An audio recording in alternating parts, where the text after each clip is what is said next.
Good evening, ladies and gentlemen. Welcome to Lords of the Night.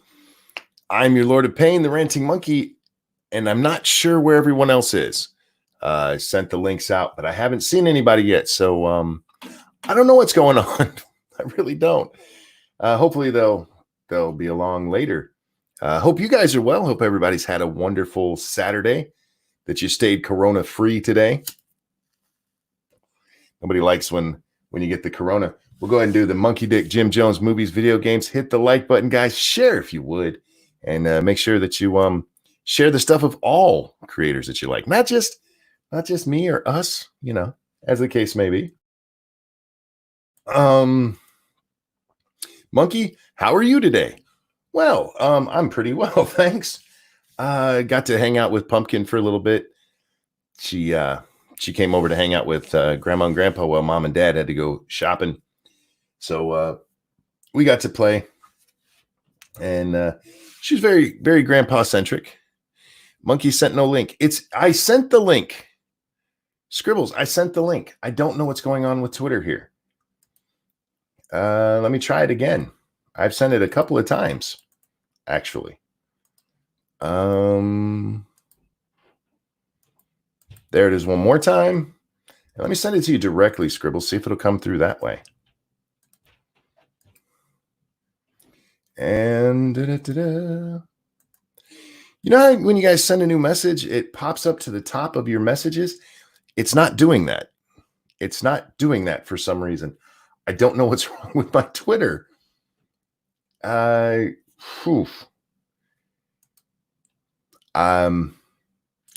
I don't know how to get you guys the link.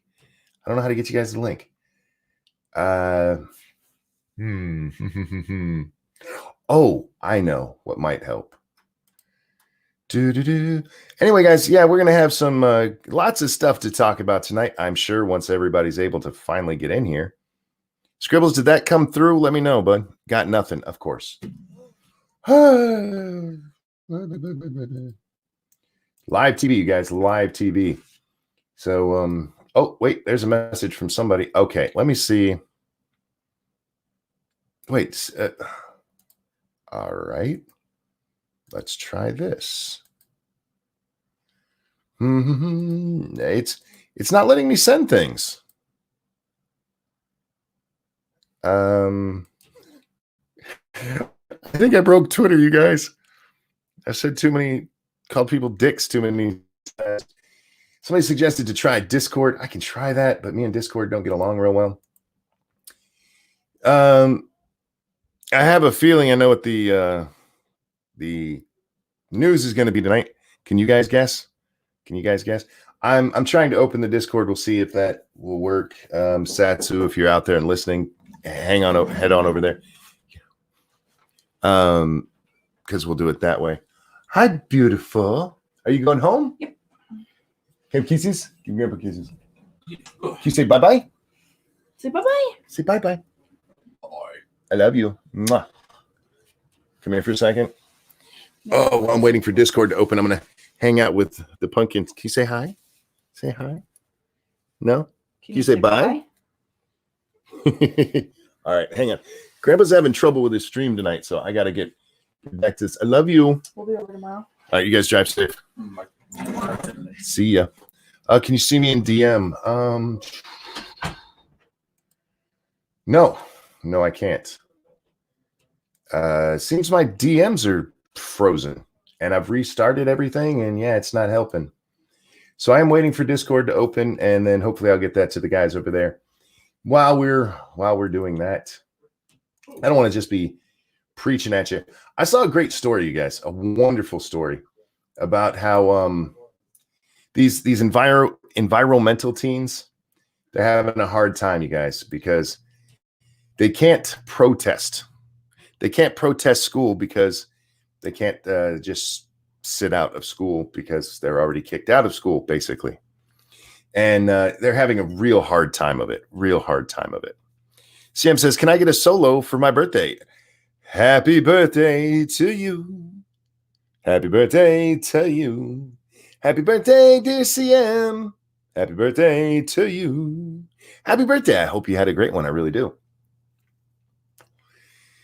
Let's see. Their schools and streets empty. Teen climate activists find new ways to strike. They're just they they have that much free time on their hands that they need to strike. Yeah. They apparently being completely out of school isn't enough. Hopefully my Discord will be opening here in a second. Oh God, I don't remember what am I signed it? I don't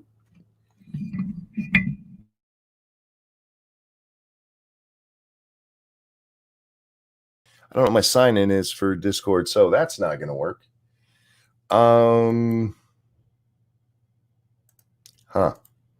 Hey, Scribbles, shoot me an email at monkey@therantingmonkey.com so I can send you one back. Satsu isn't even in chat, or at least he hasn't said nothing. He was on Twitter just before because I tried sending him a direct message. Cryptic, thank you. Plastic bags are being unbanned. Liberals are crying. Thank you for the donation. I'm not shocked. It was supposed to be the spring that launched Sophie Kinani's climate career. Climate career, you guys. She had 8 speaking engagements lined up at big-name universities, Stanford, Princeton, Duke. She had a 35-minute presentation prepared explaining how concern for family in polluted Iran inspired her climate activism. She even had outfits. A favorite was a knee-length white skirt paired with green sweater and matching white blazer. Then came the virus. Within a week, basically every single thing I'd planned for got canceled, she said. Aren't you guys sad for her? Aren't you just sad for her?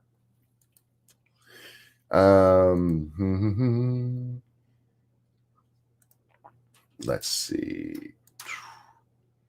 All right, Scribbles, that is sent. That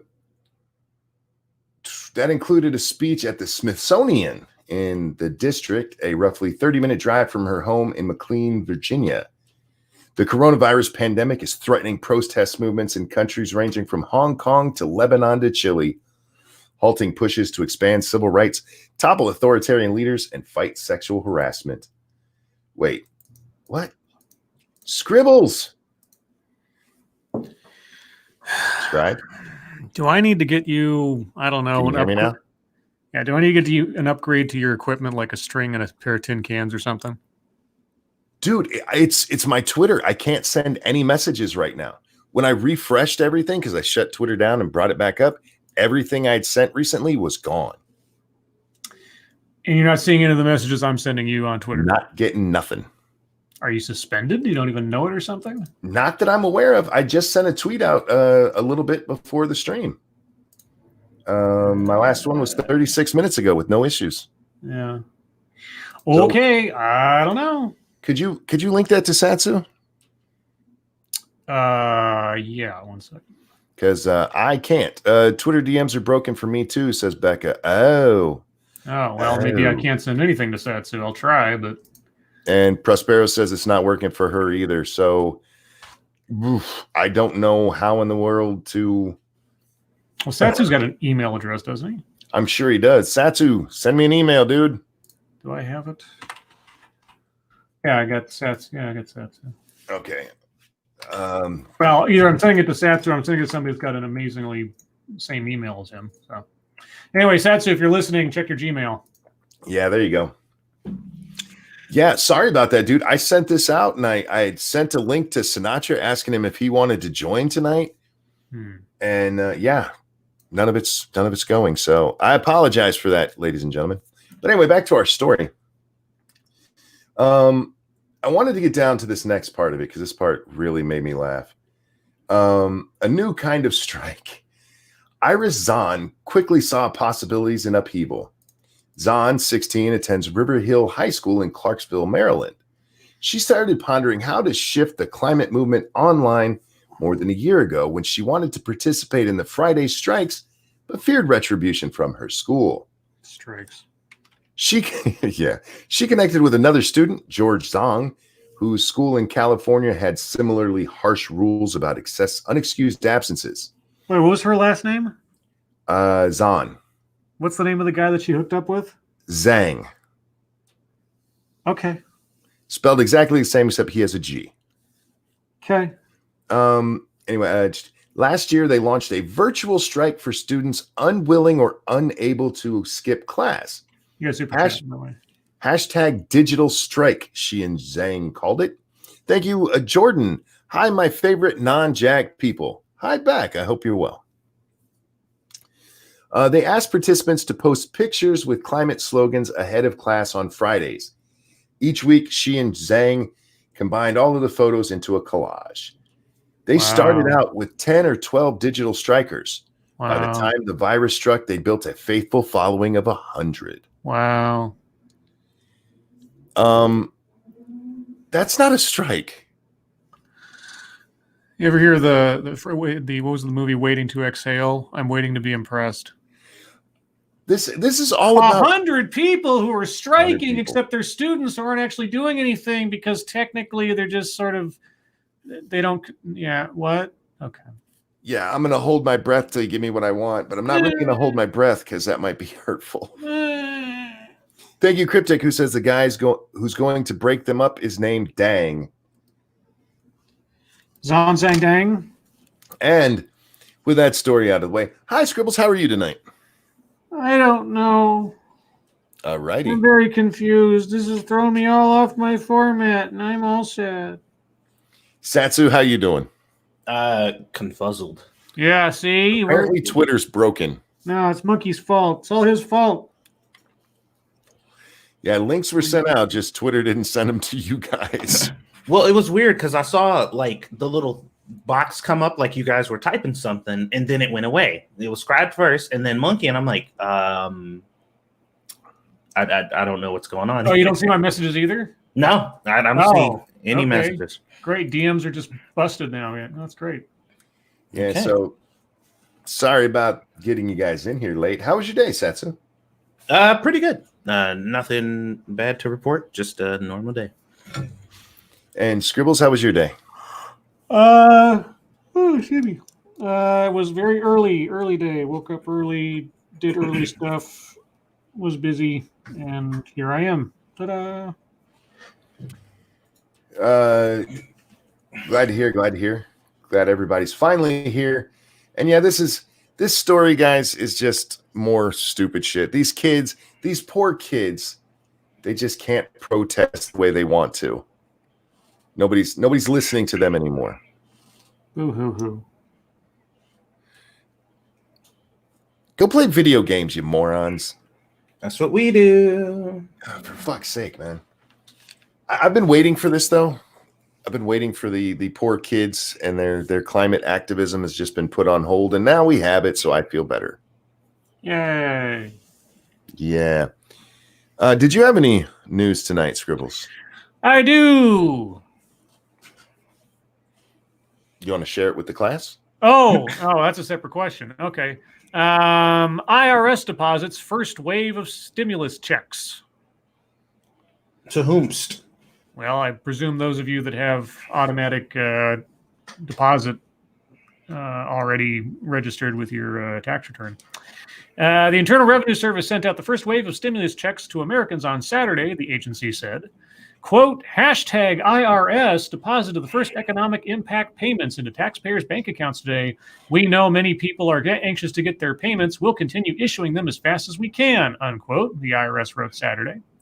Deposits will continue in the days ahead, starting with people who have filed tax returns for 2018 or 2019 and authorized direct deposit, which wasn't me, unfortunately. Others, including people who haven't filed returns, authorized direct deposits, or received Social Security, will probably have to wait weeks or months before seeing their money. Yay! The distributions are part of the $2.2 trillion economic relief package passed by Congress in March. You know who got their money immediately, though? Who? Kennedy Center. It sounds right. Yeah, $25 million so that they could then lay off most of their employees. Yeah. Under the economic relief package, individuals are due up to $1,200 and couples will receive up to $2,400 plus $500 per child. But payments start phasing out for individuals with adjusted gross incomes of more than $75,000. The amount will then be reduced by $5 for every additional $100 of adjusted gross income, and those making more than those making more than $99,000 will not receive anything. The income thresholds would be doubled for couples. For those who haven't filed a return for either 2019 or 2018, the IRS urges them to do so quickly, including for those who don't normally need to file a tax return. That includes individuals who earn less than $12,200 in 2019 and couples who earn less than $24,400. I filed for both, except that in both instances, in one instance, something went kooky and they couldn't actually do direct deposit, and the other one I had to pay. So I guess I just have to wait 5 months or something. And then I have to take a physical check to the bank at some point. So, yeah. Ta-da! You need to get you a smartphone so you can just take a picture of it.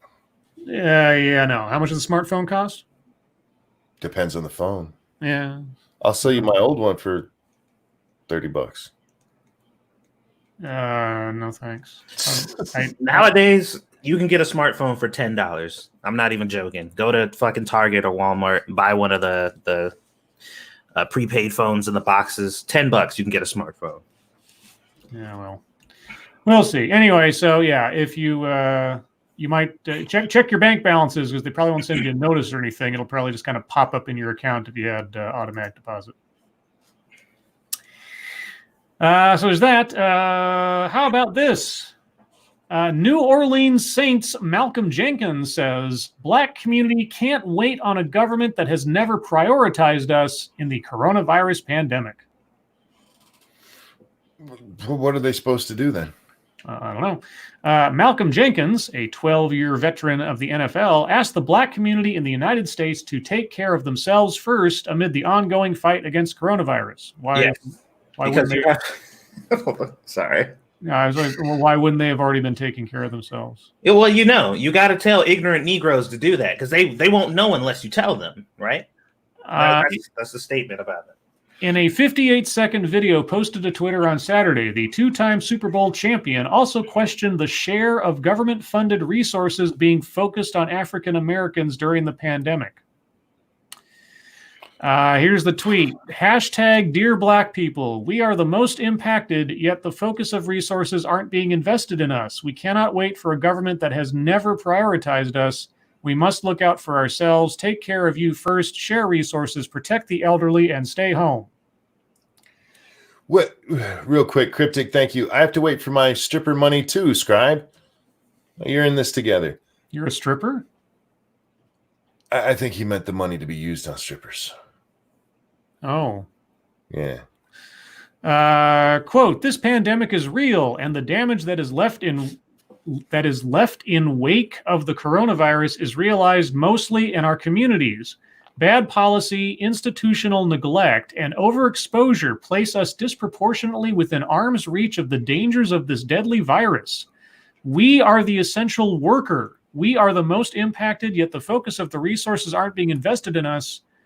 And repeats what his tweet was. So take care of you. Yeah.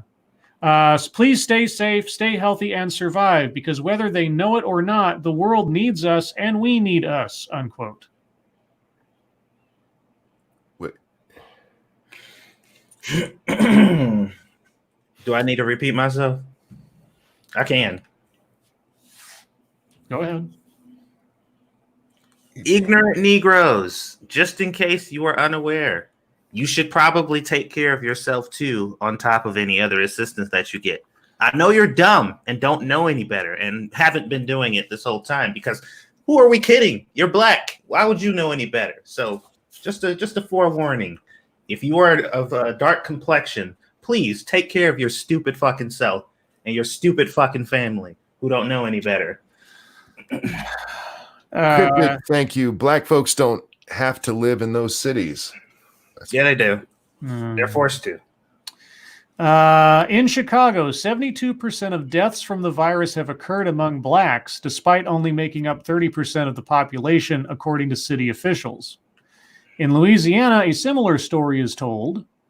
Interesting way of phrasing it. Black people made up more than 70% of the state's coronavirus deaths, though they represent only 32% of the population. The trend continues in Michigan, where Black people are 14% of the state's population, but make up about 40% of the deaths. As a result,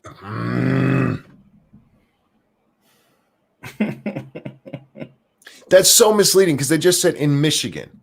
The reason for that is where the black population is concentrated is in Detroit, where the majority of the shit is happening. For Chicago, they did it by city, but the other, but in the state, fuck off. I'm sorry, Scribe. As a result of the statistics, Chicago Mayor Lori Lightfoot launched a public health campaign aimed at minority communities.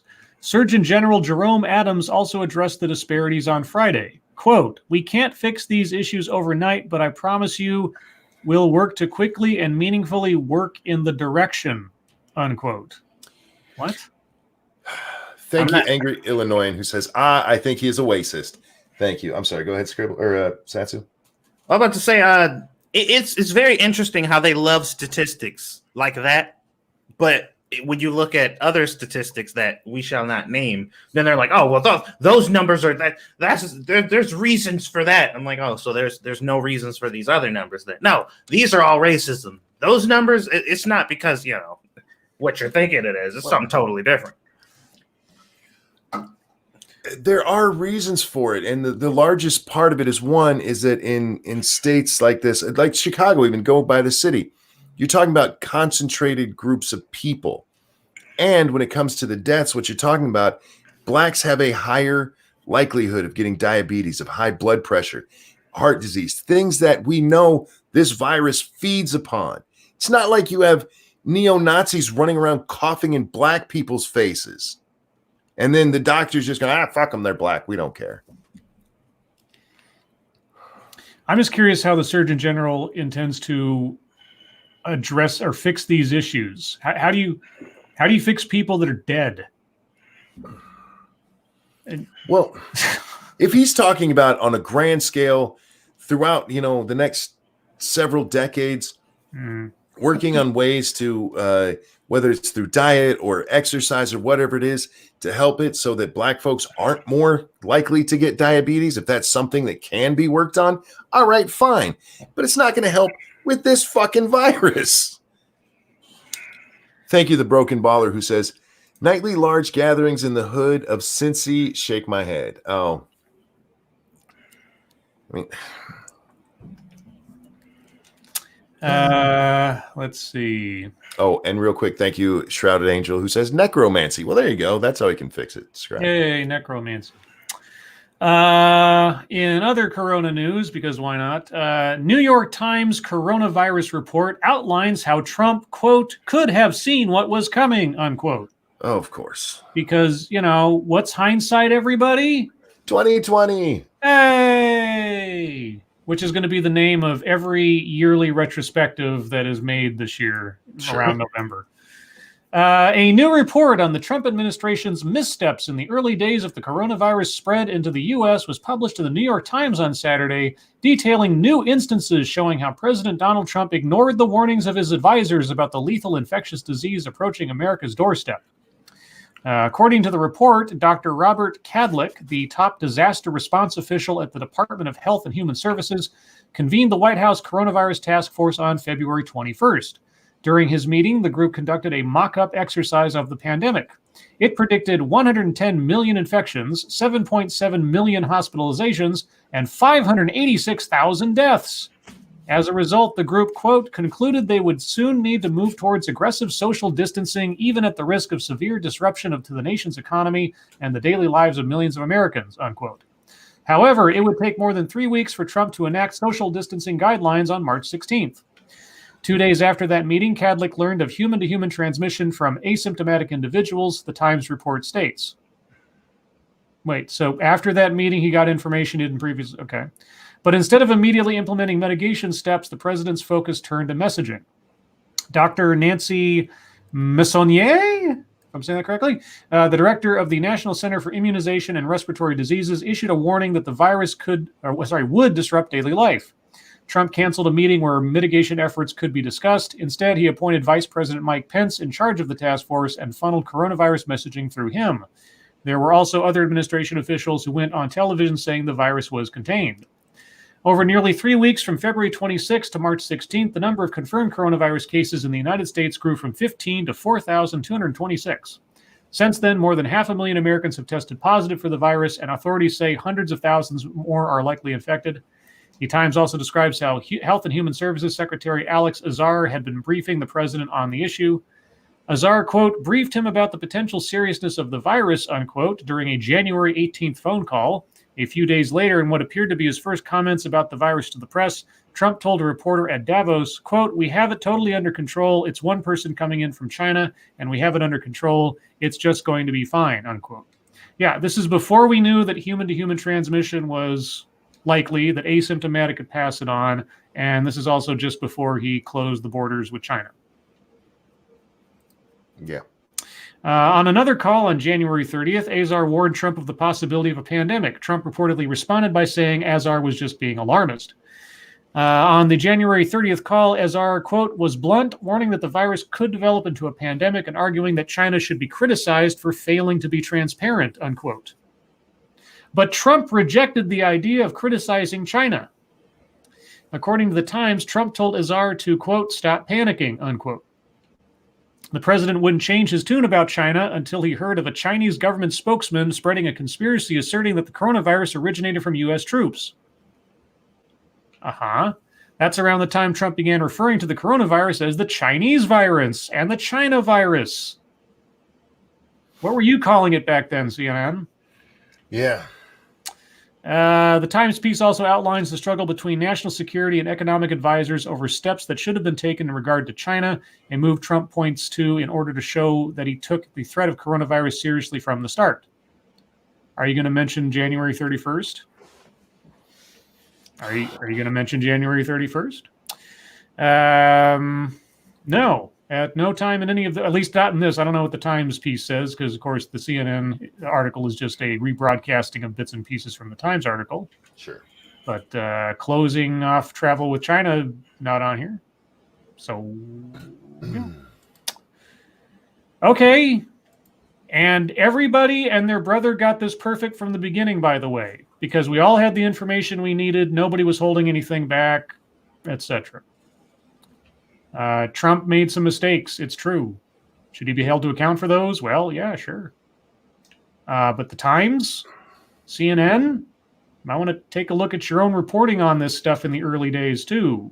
Because, you know, if you're going to be like with that ad we were talking about last night from Trump on Biden, sort of conveniently forgetting your own complicity in these things. Anyway. At the beginning of the article, they mentioned some report that Trump got. How many deaths did they say that was going to be? 586,000. And right now, they're actually talking that the 100,000 was probably too high. Yep. All right, I'm just making sure I have these numbers correct. All right.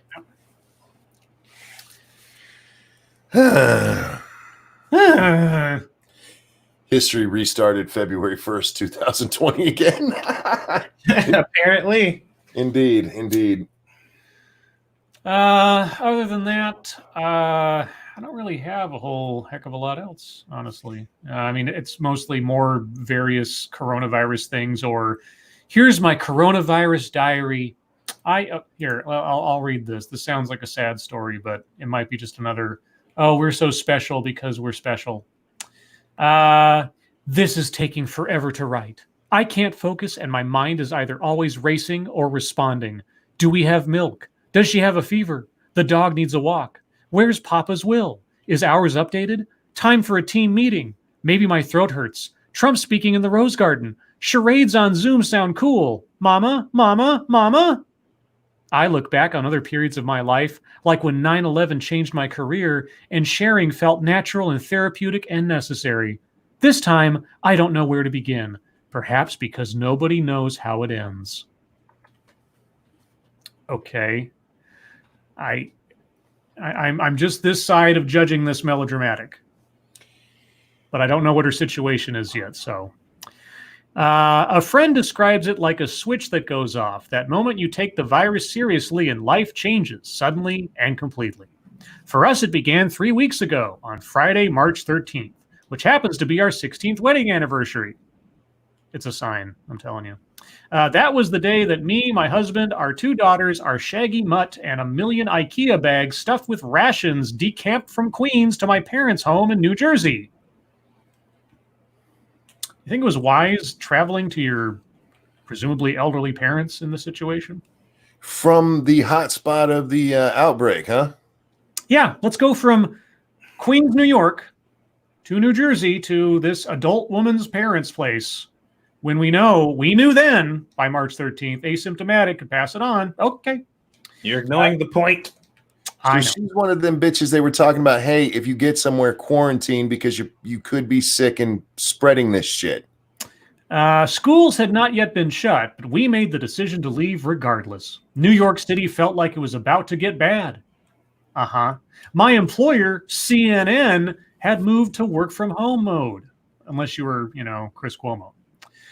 We returned to the house where I was raised outside Princeton and began setting up 3 generations to live indefinitely. If that strikes you as wildly irresponsible and the opposite of social distancing guidance, imagine how we felt possibly exposing my elderly parents to whatever we New Yorkers had acquired from subways and buses and lifts and lockers and classrooms and cubicles. I don't have to imagine how you felt, because all I know is that you were fucking irresponsible. You had that thought and you did it anyway? Exactly. What the hell? What a selfish cunt. Just so they can write a sob story about it later. Oh, just wait. Okay. But we were driven by even greater fears. Oh, okay. Well, what's a greater fear than possibly unknowingly exposing your elderly parents to a deadly disease?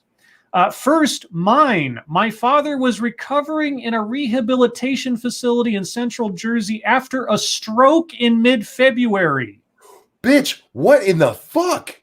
I did not want my vivacious father, he had so many visitors at rehab that a therapist once asked me if he was famous, to be alone in life or death.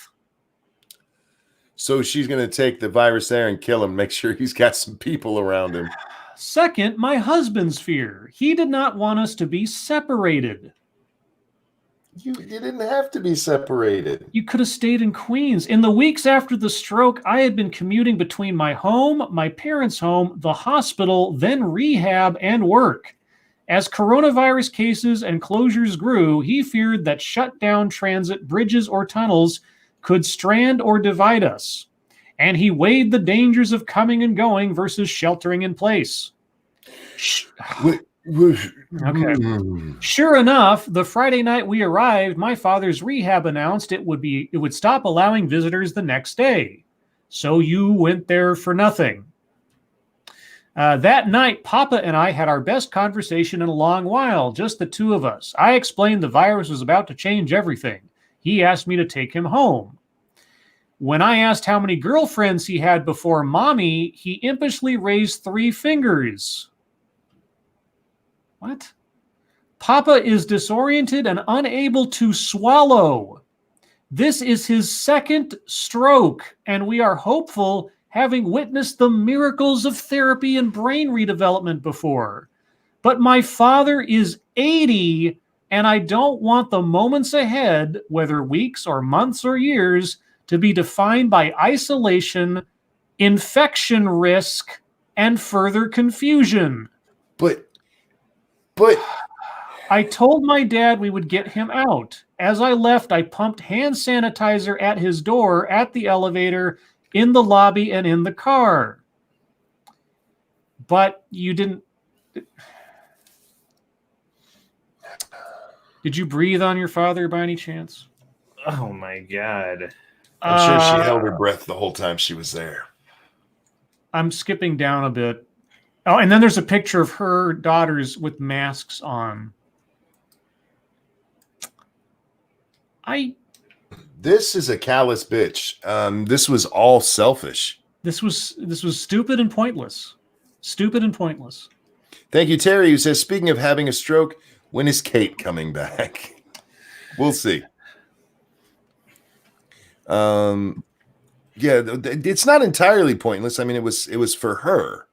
Yeah, it was to make her feel better. And our husband, are we going to be separated? Dude, you could probably do with a vacation from this lady, honestly. No shit. Good God. All right. Well, I'm not going to read any more of this. Is there a picture of her? Does she have the Karen haircut? Well, I put the link in the chat there. You can go take a look real quick. She's a CNN. What is she? She's Mitra Khalida is the Senior Vice President for News, Opinion, and Programming for CNN Digital. Uh-huh. So she works at CNN. Yeah, no, she's a CNN employee. It all makes sense now. And now, yeah. I mean, let me make something dear clear. Christ. Let me make something clear. I hope that they went from Queens to New Jersey and they're all completely healthy and clean of any virus, that Sure. grandpa's fine, etc. But of a CNN employee who's at the center of the digital media, who would know all the ins and outs of coronavirus by the middle of March, wanted to roll the dice with her 80-year-old, twice-stroked father. Are you fucking kidding me? Between her husband, and her 2 daughters, she wants to roll the dice? Jesus. I just love that in the picture of her kids, they're not actually wearing masks. They're wearing bandanas. So it looks like they're ready to go on like they're in Grand Theft Auto and they're going to go rob someplace. Oh my God. All right. I love that she acknowledged at the beginning. It's like, yeah, but, and then she never followed up with anything. Like, what was your logic to that? What was your rationale? Okay. That she wanted it. That's all. That's all it boils down. It became real for me when I almost killed my father. Good Fuck Lord. you, bitch. Good. I have no sympathy for you. I have all the sympathy in the world for your husband and dad. Yeah, exactly. Jesus. All right. With that, we're gonna have to move on to some MSS news. Thank you for the story, Scribbles. And guys, it's your time. Not questions, comments, concerns. If there's stories you'd like us to take a look at, hit us up at the hashtag over on MSS News. We can't get to all the stories you send, but that's just because there's a weird bitch trying to kill me. All right. Real quick, just something I just spotted that might be interesting to people. Apparently, Wizards of the Coast, the company that currently publishes Dungeons and Dragons, is releasing free Dungeons and Dragons resources and materials on a daily basis on its website for the quarantine. So I'm going to put that link in the chat in case there are some gaming nerds in here that don't already know about this.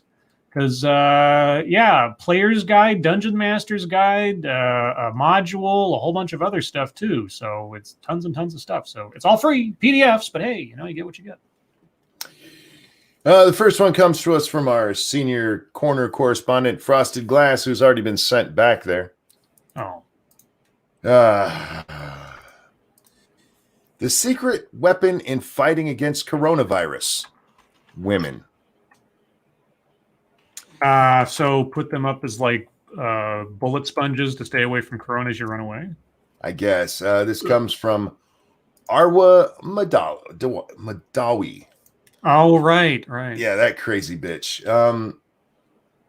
Being a woman doesn't make you better at handling a global pandemic, but women generally have to do better in order to become leaders. Oh, jeez. What?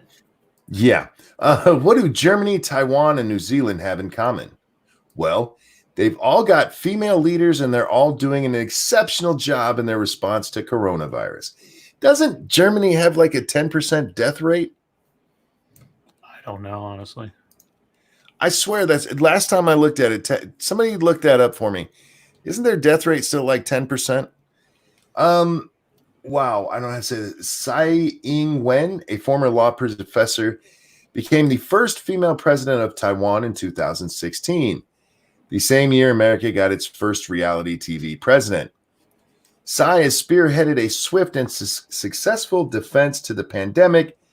Despite Taiwan's proximity to mainland China, it has largely contained the virus and has just under 400 confirmed cases. It is so well prepared that it is donating 10 million masks to the U.S. and 11 European countries. New Zealand, led by Jacinda Ardern, is also a world leader in combating the virus. The country has had only one COVID-19 death so far. That's partly due to geography and size. With under 5 million people, New Zealand's entire population is much smaller than New York's. Being an island state also gives it a distinct advantage. However, leadership is also a factor. Yeah. New Zealand has implemented widespread testing, and Arden has responded to the crisis with clarity and compassion. Oh. Germany has been hit hard by coronavirus, but it has an exceptionally low mortality rate, about 1.6. I have to look that up because that's not what I saw just the other day. Italy's fatality rate is 12, Spain, France, and Britain is 10, China's 4, America's 3%. A number of factors feed into Germany's low death rate, including early and widespread testing and a large number of intensive care beds. Again, however, the country's leadership plays a role. As one wag on Twitter joked, if you're asking why death rates are so low in Germany and so high in America, it's, quote, because their president used to be a quantum chemist and your president used to be a reality television host. Ha!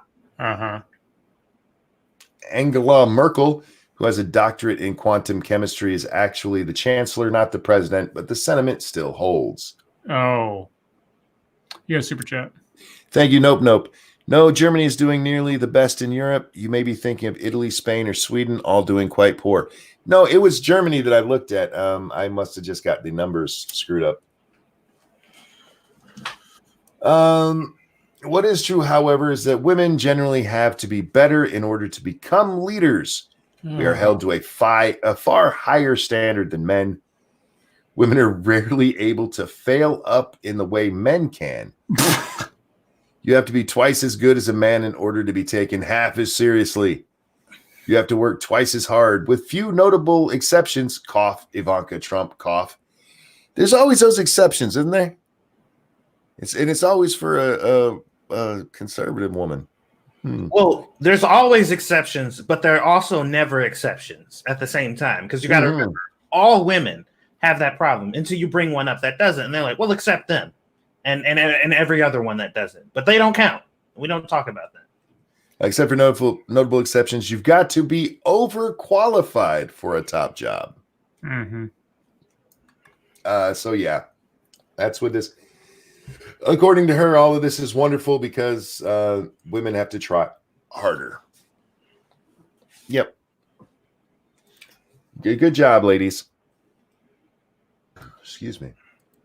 Let's see. What do we have next?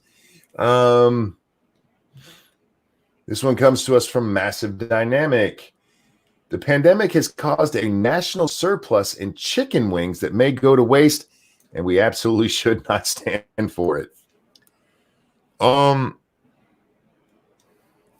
I allowed to point out this is from The Root? Oh, no, really? Yeah. Oh.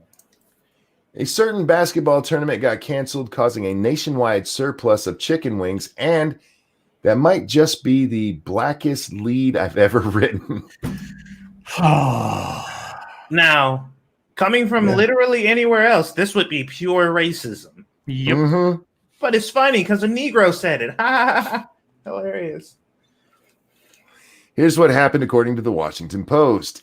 The NCAA basketball tournament was the second of two big annual events for chicken wings. The first is the Super Bowl. Wing prices and production run in predictable cycles each year, ramping up for the NFL playoffs and the championship game in early February, then again for the college basketball frenzy tournament a month and a half later. But with society in a lockdown because of novel coronavirus, Chinese coronavirus, you can say it, and the NCAA tournament canceled, that's left a whole bunch of wings laying around, and now they've flooded the market. Ergo, we have a giant national surplus of chicken wings. Well, there you go, guys.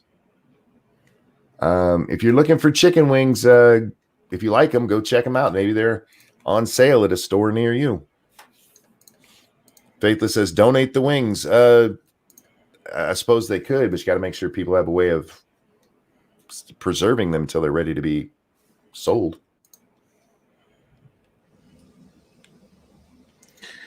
That was a fascinating one.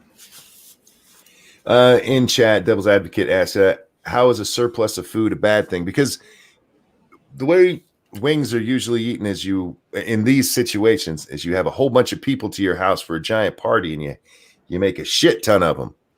Well, if they're not being eaten in that large of a number, then they go bad. They only hold for so long. They go bad very quickly. Yeah. Oh, no. What? Who did this? Shrouded. Why are you making me read this? Shrouded Angel sends in this one. My ex-husband, 50, is marrying his cousin, 26, who was a guest at our wedding. Okay. Is this in Alabama by any chance? I'm thinking it's somewhere over in the UK because this is from the Mirror. Oh, okay. When Emma Keeley woke up on the day of her wedding, she felt overcome with excitement. Thinking of the day ahead, the bride-to-be envisioned love, laughter, and celebration. Mm-hmm. But what she didn't anticipate is that her husband would eventually leave her and shack up with one of their wedding guests. His cousin, more than 20 years younger, who stands just yards away from them in their wedding pictures. Thank you so much, Will It Forge. Donate wings to food banks and homeless shelters. Again, yeah, that's great. As long as they have ways to get them prepared and out to people. I'm not disagreeing with the donating it thing. Emma, 44, fancied car salesman Wayne. You married a car salesman. Wayne Dalton, 50. The minute she met him in a nightclub in March of 2004, a stocky bodybuilder type, Wayne immediately caught Emma's eye and the pair got chatting. Despite his appearance, Wayne was actually really quiet and shy, Emma recalls. I thought he was really handsome and he was pretty charming too. He wasn't cocky at all, and I liked that about him. We exchanged numbers and started dating. Pretty soon, okay, I don't care. Yeah. I don't care. Monkey the Romantic. I want to know about how it fell apart. Is there a picture with the cousin and all this? Well, there's pictures of him and Emma, but I don't think they actually show the cousin. Okay. Is this the cousin? Anyway, the following year in September 2008, Emma and Wayne went to have a son, Joe, who completed their family. Having another child was the icing on the cake. The four of us soon settled into family life. In January 2017, after months of arguing, we decided Wayne should move out of the family home to give us some much needed breathing space. Yeah, that's a good idea. He saw the kids and we remained civil. It was tough.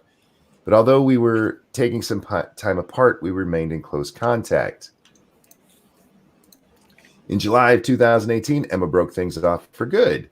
Still reeling from the fact the marriage was over, what she learned next made it even worse. Oh, my God.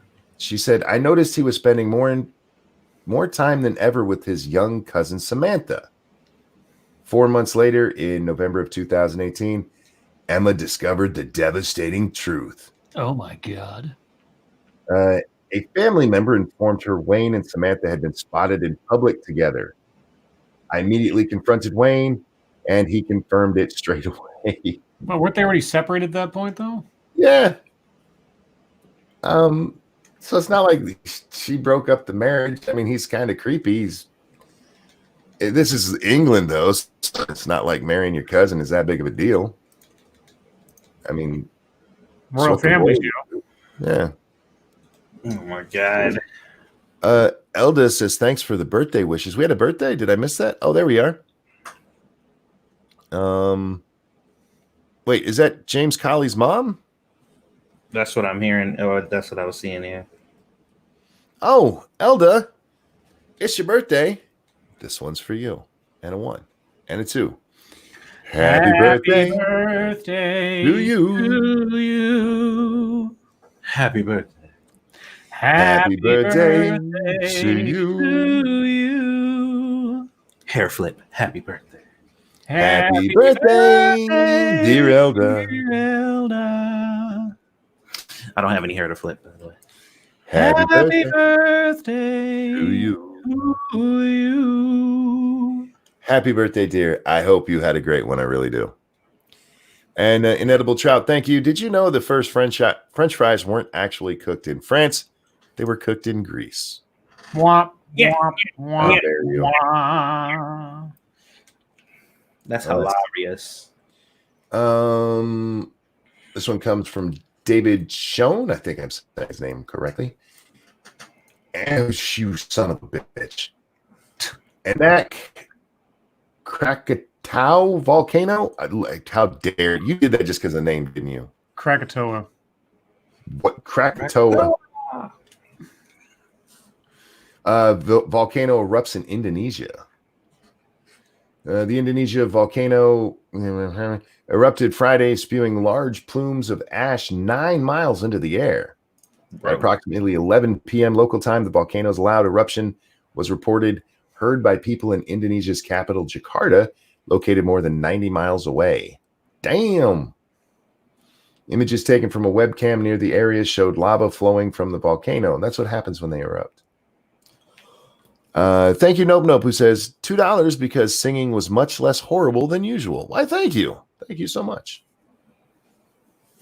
I don't know if that's an insult or not. It is. Oh, okay. The strong eruption is believed to be the most forceful since December 2018, when it produced a deadly tsunami that killed over 400 people on the coast of southeastern Sumatra, and western Java.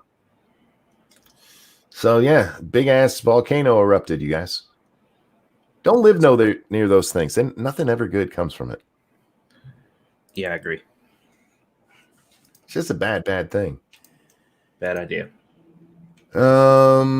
This one comes to us from Twisted Skipster.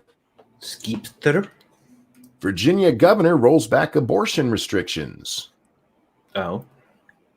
Virginia Governor Ralph Northam on Friday signed legislation into law that would roll back several restrictions on abortion in the state. The legislation repeals regulations mandating that those seeking an abortion to get an ultrasound at least 24 hours prior to undergoing the procedure and receive counseling on alternatives to abortion. It also revokes requirements saying facilities that provide more than 5 abortions per year be designated as hospitals, and that only physicians provide abortions during the first trimester of pregnancy. Quote, no more will legislators in Richmond, many of whom are men, be telling women what they should and should not be doing with their bodies. The Reproductive Health Protection Act will make women and families safer, and I'm proud to sign it into law. The laws go into effect July 1st. Wait, women and families safer? Yeah, all except for that newest member. All right.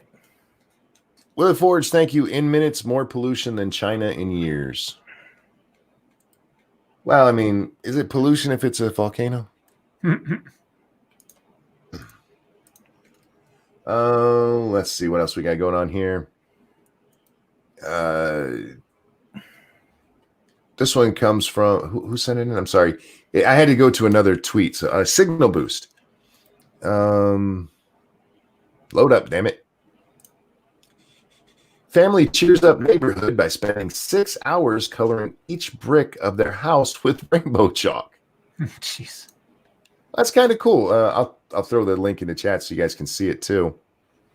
Yeah, they use sidewalk chalk to make their house look nice and Eastery. As a means of cheering up their neighborhood in lockdown, this English family spent nearly 6 hours coloring every brick in their home with chalk to create a rainbow house. The Taylor family from Wellington, Somerset, used dozens of sticks of jumbo chalk in order to decorate the front wall of their red brick terraced house. 26-year-old mother Fern Taylor started the labor of love with her daughters, Arabelle and Matilda. Her partner, Marco. Now, when they say partner and it's a dude, does that mean they're just not married? I believe so. All right. Her baby daddy, Marco DeFazio, then used a stepladder to finish the mission. We took inspiration from another post we saw on Facebook where they'd done half the house, and originally that's what I was going to do. But my partner said we couldn't stop there and got the ladder out and said he'd do the rest.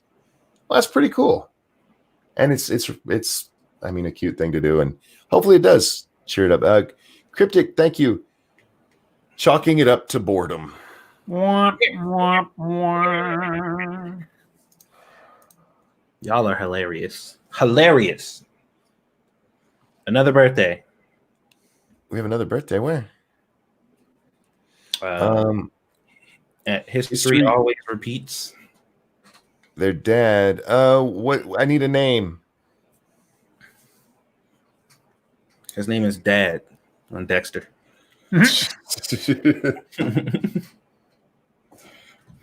Give me a name. We'll be happy to sing, but I do need a name. Cow and chicken. Let's see. We got time for one more here.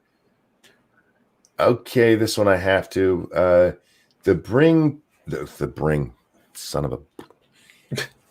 The green pangolin? Pangolin? Is that a word? I don't know. Y'all are gonna make it. Okay, I'm seeing John being repeated over and over. Is that correct? John, if you're out there, this one's for you. And a 1 and a 2. Happy birthday to you. Happy birthday, John. Happy birthday to you.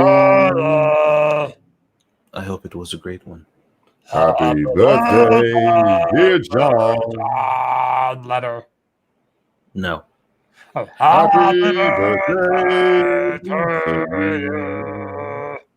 Happy birthday, John. I hope you had a great one. Really do. The green pangolin sends in this one. Quarantine couple fights over buried beans. What? A slew of interesting quarantine stories are sure to be spawned from all the couples who are hunkered down together. And there's no shortage of these stories already being posted on the relationship advice subreddit. Take this one, for example. One Redditor turned to the subreddit to report that his girlfriend took their entire stash of canned beans and buried them in the woods. What? Obviously, a fight ensued. The Redditor ordered 30 cans of beans and 15 cans of chickpeas. It's important to note that officials warn against hoarding food. The Redditor only noticed the beans went missing after attempting to make vegetarian chili. Well, she did you a favor then. After asking his girlfriend, she fessed up to burying all 45 cans in the woods behind their apartment. To be fair, his girlfriend only had pure intentions and wanted to, quote, protect the beans. She told me that she was afraid that if things got bad, we might have to worry about looters or whatever, and that the beans would be in danger of being stolen. They began fighting because the plan was too insane for him, and she refused to tell him where the beans were out of fear that he would dig them up. How can I convince her to tell me where the beans are? And do you think I should convince her to get therapy or something, or should I break up with her? Is this normal for a girlfriend to bury beans or otherwise hide them? You should probably just get her a chew toy or something to distract herself, because your wife is a golden retriever. Good God. You know, this is the kind of shit I'm talking about. You're scaring the fuck out of people. I'm not saying we're never going to get to a point where somebody might loot your house for beans because of a virus, but this ain't it. And sweetheart, beans, son. Okay, what if you need those beans? You go out there, all the looter has to do is watch you. And look, that bitch keeps coming back with beans. Oh boy. Thank you guys so much for the submission. Sorry we can't get to them all, but we just have, a wonderful audience that sends us too much. You guys are amazing. Thank you for that. YouTube time. Satsu, what you did on the YouTubes? Not a damn thing. at least not today.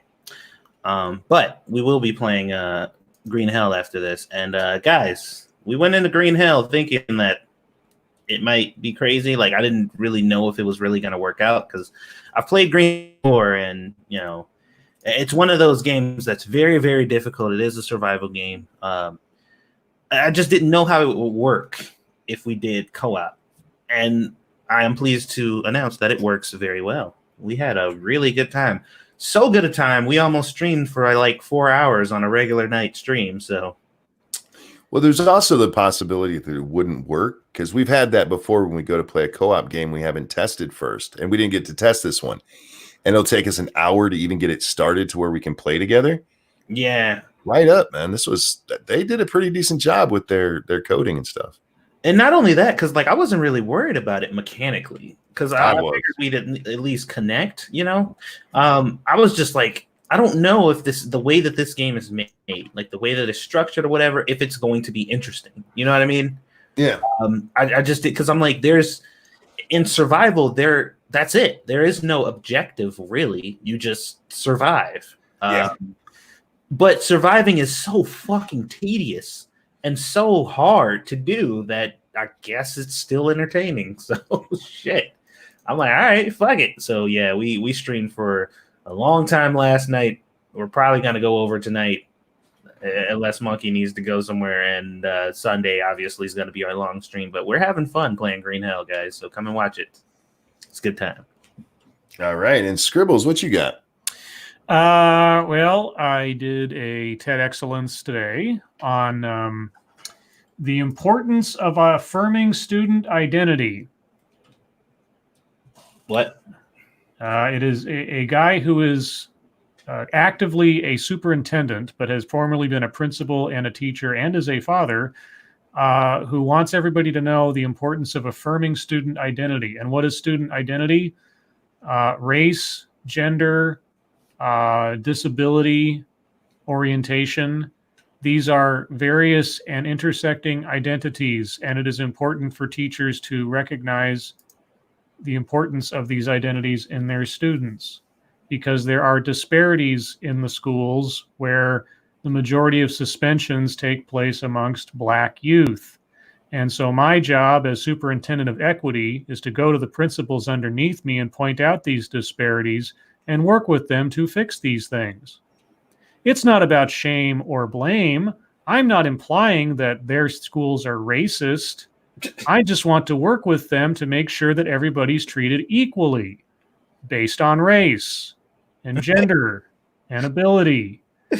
And I understand this sounds ridiculous, and I am paraphrasing, but in that 10-minute speech, he goes from completely going sideways on what the notion of identity actually is, calling demographics groups, which is always a sign that somebody doesn't know what they're talking about, and trying to say that, the best thing I can do is to have uncomfortable conversations with people. Because, uncomfortable conversations means they know that I'm right and that they're sinning. It's not that they know that they're being accused of something that they're not guilty of and I'm being an inquisitor. No. I'm right and they're flawed. That's how that guy's job works. And admittedly, that's my interpretation. Go watch it for yourself. It's the latest one up on my channel. And so that was educational. And I may do one tomorrow. I'm not sure yet. Another TED Excellence. We'll see. But I am probably not confirmed yet, but over on Tailed Features channel tomorrow around probably 8 a.m. Pacific time, 11 a.m. Eastern time. He'll be giving me my third lesson in Scottish Gaelic. So look forward to that. All right. We did that really long stream last night. It was a lot of fun. And then I did a Monkey in the Morning, which was a rambly mess, you guys, because I had no subject. Yeah, it was. Literally no subject in mind. And so I just talked with the audience and let my brain go all over the place. And I didn't do anything else. So that leads us on to Humpetry and Satsu. You got any Humpetry today? I wasn't really on the internet at all today. Let me see. Oh yeah. Okay, this was the one thing. Over on Facebook, there was a conversation going on. Apparently somebody over there is very upset because now that it's quarantine time and everybody's kind of locked in, they noticed there's a lot more traffic over on Final Fantasy 14. Oh no. Yeah. And they said with this oncoming traffic is a lot of, vile, mean people just saying mean stuff to people or whatever. And they were there on this in this group to let people know, if you don't have anything nice to say, don't say anything at all. If you just don't interact with people well, don't use the chat function. Everybody is having a hard time, and you just should be nice to everyone because it's hard out here. And it's not a bad sentiment. But there was a comment that popped up where somebody was like, yeah, it's ridiculous that these people think they can just say whatever they want. And I know some of the idiots in this group are going to be like, oh, free speech or whatever, but that's not an excuse. So, What? Yeah. That is. So, and somebody said, I really wish that idiots would know that free speech doesn't mean you have the right to say whatever you want. What? I'm sorry. And I responded, that is exactly what it means. Now, depending on what you say and to whom, there may or may not be some consequences, but you were still allowed or permitted to say whatever the hell you want to say. And they're like, no, that's not what it means. You're allowed, like free speech means you're allowed to have opinions on stuff. What? Okay. You're allowed to express them. Then in my opinion, you're a duty head. Yeah, you're allowed to have opinions on stuff, but they can't be mean opinions. Oh, okay. That's what free speech really means. Ah. And I'm like, okay, so if I told you that you were a piece of shit who's garbage at this game and you need to throw it away because you can't heal for shit, that would be my opinion, right? And they were like, yeah, that's just you being a douchebag, though. And I'm like, what are you permitted to respond to say in response to that? Anything I want because you're being an asshole. Mm-mm. And I'm like, interesting. So I just backed away slowly because I'm like, I can see myself going a little deep into this rabbit, and I just don't have patience for it right now. I'm just gonna back away. Oh my God, these people. And then once again, I don't understand why people think they should be able to go around and say whatever they want, consequence free. I'm like, nobody said that. Why does that always come up? Why does the concept of being able to say what you want without consequences ever? That has never been any free speech activist argument. But for some reason, it always comes up. They always throw in the without consequence part. I'm like, no, who is talking about nobody saying that? I'm literally saying to you that I can say whatever the fuck I want, whenever the fuck I want to say it. And whatever happens as a result, I'm just going to have to deal with. That's what I'm saying to you. I didn't say nothing about no consequences, but that's what they seem to believe. But it is what it is. That was like the only real thing that I got into today. All right, Scribbles. Did I have much to say about anything today? As Twitter decides whether or not it's going to show me my own feed, which it's not. So I guess I have nothing to say. Fair enough. Something went wrong with Twitter, it said. Oh, there it goes. That took too long. Let me go down a bit. Oh, yeah. So this morning I got up early so I could go to the grocery store just as they opened so I could avoid, crowds and stuff.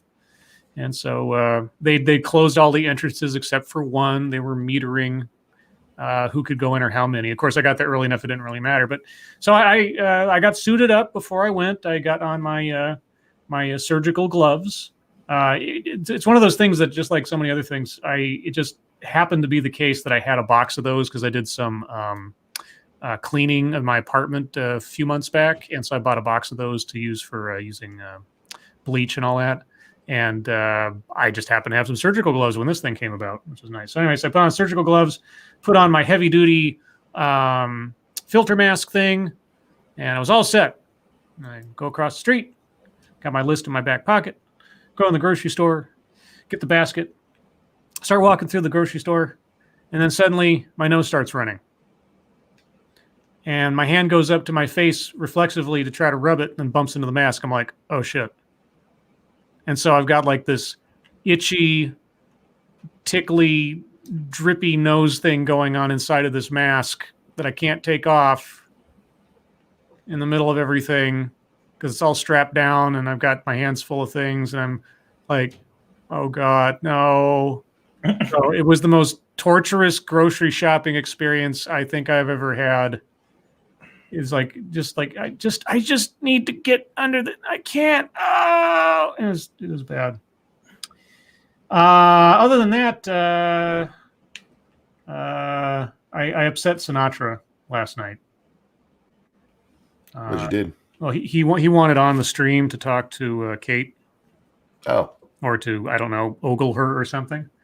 And so, because I mean, when she originally came on, she had said she'd only be available for like just the better part of an hour or thereabouts. So I was really kind of like, okay, we'll just kind of focus on this and get as much time with her as can. And then she was gracious enough to keep going. And so I didn't look at my Twitter the whole time. And I guess people had said something in the chat. So anyway, he's like, hey, you really need to hook me up, man. And so I said, oh, okay. I said, well, hey, you should contact her and invite her on your show and just tell her I sent you. And he's like, I can't DM her. I'm like, oh. So you didn't DM her, did you? Originally, I did. I mean, I followed her and then, I mean, I sent a message on Twitter with just her name tagged or her tag on it, just like as you do, and said, hey, if you'd like to come on our podcast or show or whatever. Anyway, yeah, so that's all he had to do. Yeah, so I DM'd her earlier. I said, hey, you made quite an impression last night.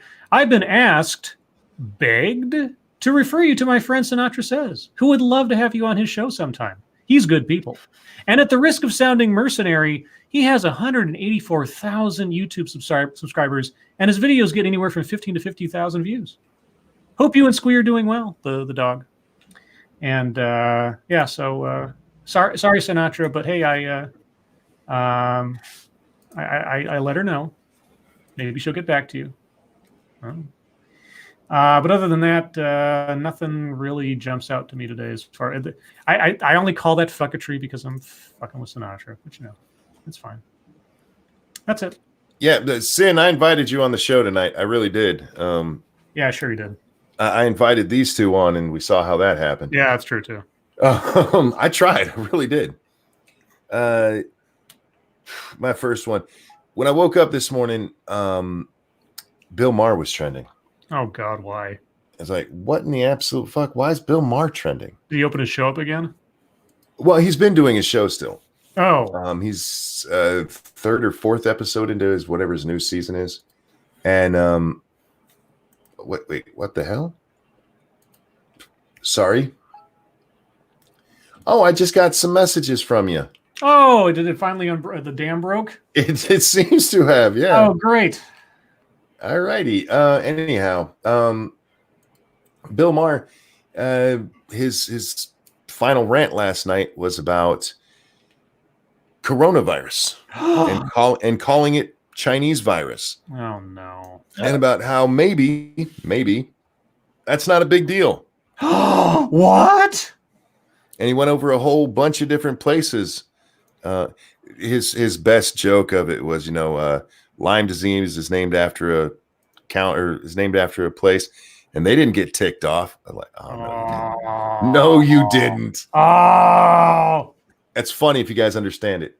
But yeah, a whole bunch of liberals lost their shit.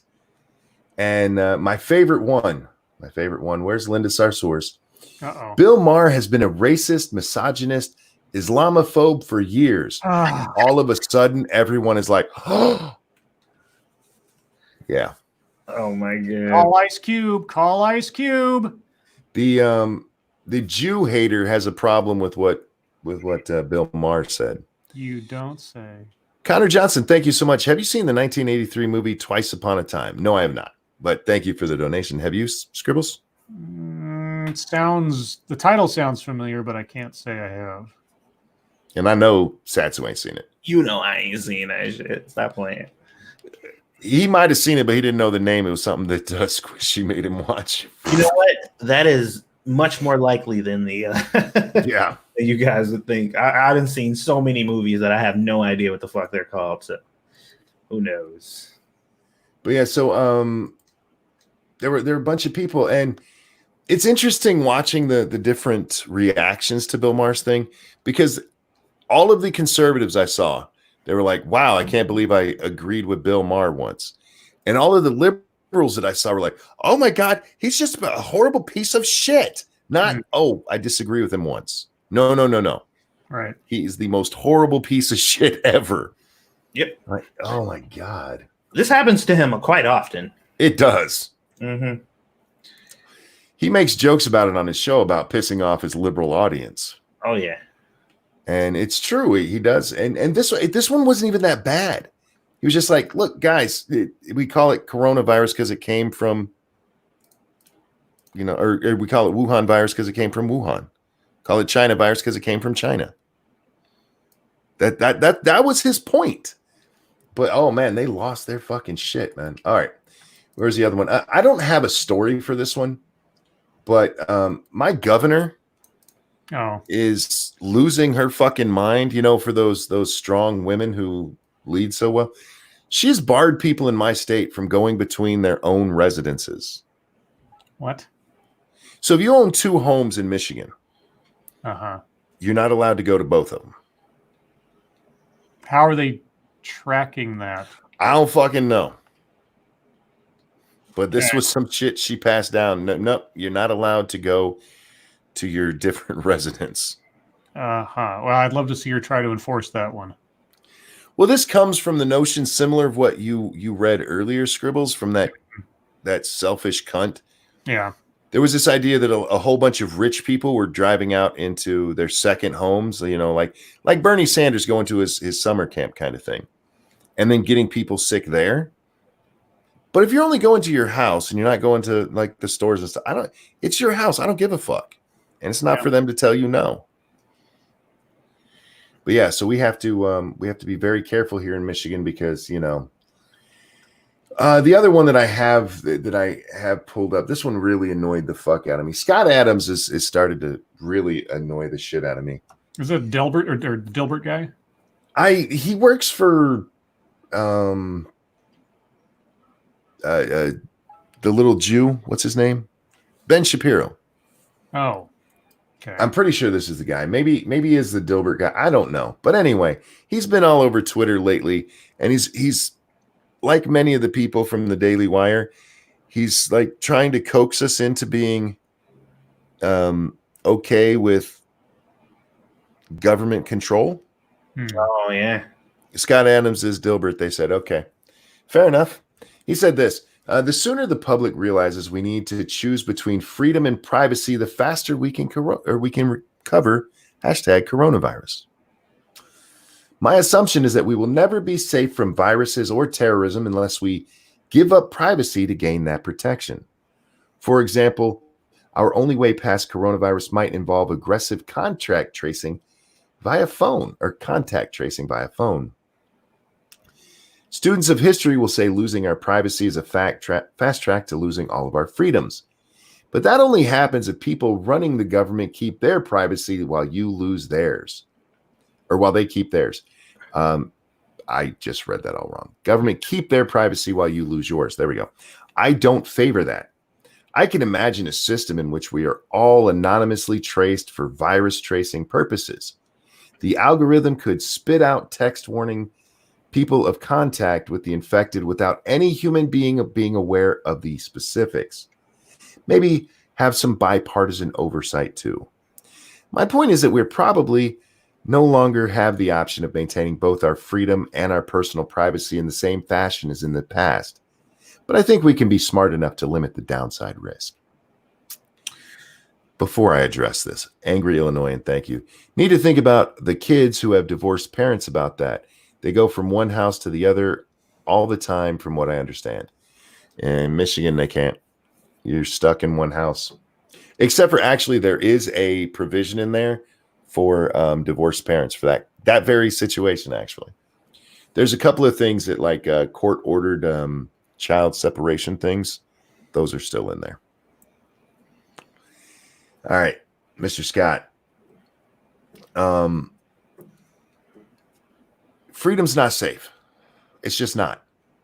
It never will be. But here's the other thing. You're never going to be safe. Ever. There's no such thing as guaranteed safety. Ever. All you're talking about is giving the government control. And governments don't tend to do very well when you give them control. Not only that, it is very rare for any form of, any like position, a person in a position of power to like, okay, so I'm going to control and mandate what all of you guys can do too, but I'm also going to very carefully regulate the stuff that I can do too. Keep myself in check also. Like, okay, we trust you. Yeah, okay, yeah. All right, cool. That happens all the fucking time. I've seen him a few times recently, and maybe I am confusing him with the guy who works for the Jew. I forget that guy's name. But I've seen various different people on Twitter over the last several days arguing to give up freedom. I'm all for, please, guys, please don't go out if you don't have to. That's great. You can't go to your second home? Go fuck yourself. We're going to track you via your phone that is linked to your private medical information so that we can warn people you might have talked to. Does that sound like a real good idea to you? Does that sound like that won't be misused in some way? Does that sound like something, oops, we had an accident. We didn't mean to tell everybody you had syphilis. My bad. I do not support giving up your liberties, even privacy, especially under the bullshit notion that it's going to make you safe. Safety does not exist. You can do what you can to protect yourself, but you will never be totally safe, ever. And the sooner you guys realize that, the more beautiful freedom is. The more beautiful it is. Because what you're talking about doing is trading away freedom, an actual thing, for safety, which doesn't exist. And if you think that makes sense, you're an idiot. Thank you, Monkey. I haven't reached my angry tweet quota today, but it gets me closer. I just read this shit and I'm like, are you kidding? Are you for real? This is what you sit around and think about. Is like, I wouldn't mind if they tracked me on my phone, because they're going to track themselves too. Of course they will. And that'll make us all, that doesn't mean I lost freedom. I mean, we're all still free if we're all still the same, not free. Like, what? That don't make no fucking sense. Wasn't there a quote from someone about giving up liberty for security? Yes. Ben Franklin. I always forget the exact wording, but it's those who would give up their freedom for safety deserve neither and will get neither. Because, if you give the government an inch on your freedom, they will take a mile. And it seems to be something that most people don't understand, that you don't get that back. You don't get that back. Government doesn't just go, oh shit, you know what? We don't need this anymore. We'll give it back. Monkey, that's bullshit. Especially if you have a corrupt government that you don't trust at all, led by a previously a television host that is the root of all evil. Like, why would he not give it back? Come on. Yeah. Look, I know there's people scared, and I realize that's what's going on with Whitmer, and you can't go between your houses. And I realize what's going on with old Scott here. He's worried. He looks like he's getting up there in age, and one day Corona might come calling for him. And you know what? Yeah, it's best that we don't go out there and just spread viruses all the time. But none of you guys were thinking about this a year ago. And a year ago, the wrong handshake from somebody with the flu could have done this similar things to you and killed you. We cannot live our lives in fear. That's not living your life, for fuck's sake. Again, you take precautions. You don't just shut down fucking everything. Scribbles, any thoughts? Yeah, I think, like you said, I understand people are scared, and I understand that there's a certain pragmatic level of caution that is necessary just in case, right? Like, I'm pretty sure that I'm fine, right? My health is good. I'm not in the right age range. I don't have any other pre-existing conditions. Does this prevent me from ever gaining a disease that's going to hurt me or kill me? No. This one in particular, I don't think so, but I'm on the lower end. But then, even in that case, it's not me I'm necessarily concerned about, because I could conceivably pass this on to somebody that I care about. So I'd rather not take that risk until I can be sure that I'm, clear of it. Mm-hmm. At the same time, I've lived now 40 years. I've had the flu any number of times. Always been mild or manageable, or a couple of days of lousy. But then, for all I know, I passed it on 3 links in the chain to somebody who couldn't, and they died. So it's not, the situation isn't one that we all haven't been in one time or another, conceivably. I mean, will I know that I ever passed it on to someone who passed it on to somebody, passed it on to somebody who ended up dying from the flu? No. So this isn't a new experience. It just happens to be more widespread and more highly publicized.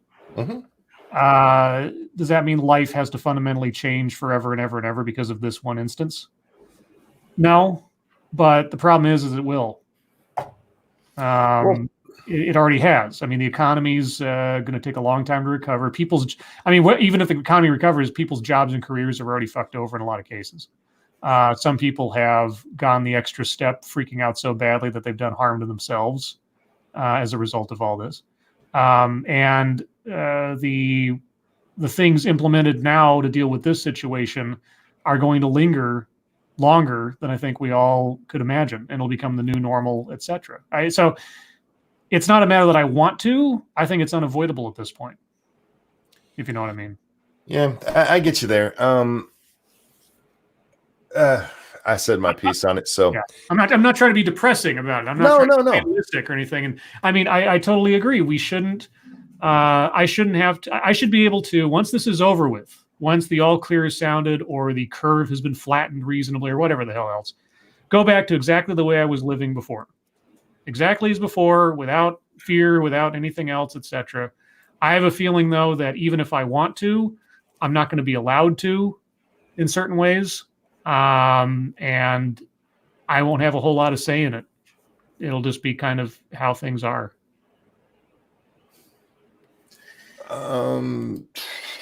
The last story I had that really annoyed me, the Surgeon General got some shit because he, the Surgeon General has been met with outrage by the Black community for using phrases like abuela, big mama, and pop pop while pleading with minorities to not drink or smoke and following the government guidelines to slow the spread of coronavirus. Wait, was that the dude that they were calling an Uncle Tom? Yes. Oh, we need you to do this. If not for yourself, do it for your abuela, do it for your granddaddy, do it for your big mama, do it for your pop pop, the nation's top doctor said Friday at the daily coronavirus task force briefing, while also advising those groups to avoid alcohol, tobacco, and drugs. Now, members of the Black community are calling out the Surgeon General for pandering to them with his use of slang, and also for his offensive instructions that those specific communities to stop drinking, smoking during this pandemic. Now, I want to point out, these are the same kind of people who defended AOC when she pulled her bullshit up there in front of a Black crowd. Remember that? Mm-hmm. This is actually a Black man. but he ain't allowed to say these things. TV host and actress Claudia Jordan took to Twitter to express her outrage at Adams' comments. Who? Quote, I don't fucking know. Okay. The Surgeon General telling black folks not to drink and smoke and do it for your pop and big mama. Where do they get this guy from? How dumb do they think we are with this? How about suggesting that everyone cut back? Let's not do that, okay? Here's the thing. Do you know why he said that? He was specifically talking about how this is killing more black folks than anyone else. Yeah, the administration literally can't win. Was pushing. I'm sorry, go ahead. The same thing that the people who are pissed off about it were pushing. They were just saying this affects us disproportionately. We are the most affected. Dude said before, take care of yourselves because the government ain't gonna take care of you. But the wrong Negro said it this time. So and he did it in the exact type of pandering that they champion every fucking day. Every single day on Black Twitter and everywhere that I look, they champion this type of shit daily. But just be mad about it now, I guess. One man on Twitter said, let me tell a lot of you something. We don't talk the way movies, songs, and media portray us. Yes, you the do. Surgeon General yes, the fuck you do. The Surgeon General is trying to relate to a life he never lived. Listen to his voice and the way he speaks. He has never called anyone Big Mama, and neither have I. I don't know. Where did the Surgeon General grow up? What was his background? I don't know. Does he know that? I don't know. Remember, he just made now let me lay this out for you. He just made the argument that black people are not a monolith while explaining that black people are a monolith. Yes, nobody's ever done that, even though black people aren't all the same. Ever spoken like that? I know, because we're all the same. By the way, we're all different. I actually caught this live, and I thought the way he did it, I thought it came off fine. It was a very genuine moment with him. I don't know why everybody lost their shit over this. Because they're fucking stupid. But for anybody out there of the Negro persuasion who's wondering why he singled black people out to not smoke and drink, is because right before that, he singled out that black people do have higher diabetes, higher blood pressure, more prone to heart attacks, and things that medicine has shown us. And one of the ways you can help during this specifically is to not abuse your body while it's going on, to maybe give you a better chance. One thing you'll learn, Monkey, never, ever, ever tell a black person to do anything that might be better for them. Like, don't ever fucking do that. Ever. They'll tell you about it, and they can talk about it themselves, but don't ever do that. Yeah. It is sad. It is sad. They're attacking him because he's Trump's guy. If this was Obama's guy who said that, nobody'd have a problem with this. If AOC got up there and said that, nobody'd have a problem with that. Yeah, they could have put anybody left of center to go up there and say that was black, and it would have been just fine. And it's fucked up because he was making actually a very good point. And you know what? It is right for all people. You don't smoke, don't drink, don't do drugs during this if you want to increase your chance of living. You almost did the lyrics to an Adam Ant song there for a second. Don't drink, don't smoke. What? Well, hold on, Monkey. We got to remember though. Make your public sentiments to everyone. Make sure that everyone is safe. Also, remember, black people are affected by this the most. So make sure all the financing and money goes more so to them than other people. Treat everybody the same, but give us more money because we're most affected. You see how literally everything a modern day activist says out of their mouth is a contradiction. Every fucking word. It pisses me off. I hate them. Where was it? And they called him an Uncle Tom for that. Yes, they did. That's what that was about. So, guys, with that, we're going to move on. Like I said, it was just fucking so stupid.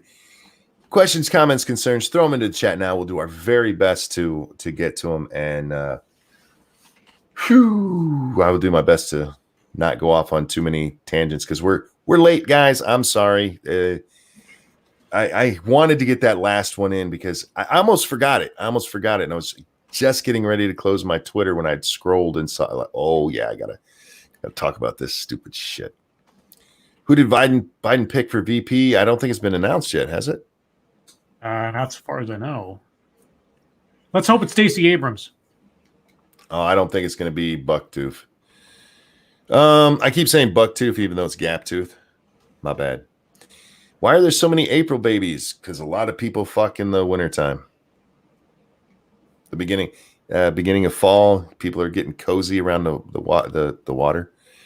They get cozy around the water cooler. Around the fireplace. If you're getting cozy around the water cooler, man, I want to know where you're working. Look, that water cooler's cold as fuck, man.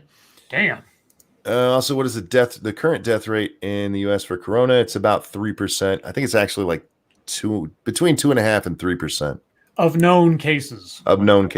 Right. Do you think humanity will ever explore 100% of the ocean?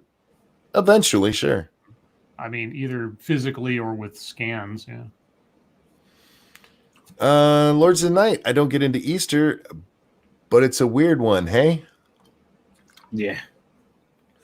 Well, I mean, it's Zombie Jesus Day. The religious aspect of it and the commercial aspect of it are very different, but they're brought together to help kids, with it as they're growing up. And it's not just about Jesus being tortured and coming back to life kind of thing. So my birthday is next Sunday, so you have to sing to me next Saturday. That's fine. Let us know, Keever. Be happy to. You know that. We haven't even explored 100% of the land yet. That's true. There's still bits and pieces of our planet we don't know about that we should be able to just walk to. See, confirmed. Oh yeah, Data. The Data gave you the numbers there. That doesn't have the percentage though, Data. Somebody will have to figure that up themselves.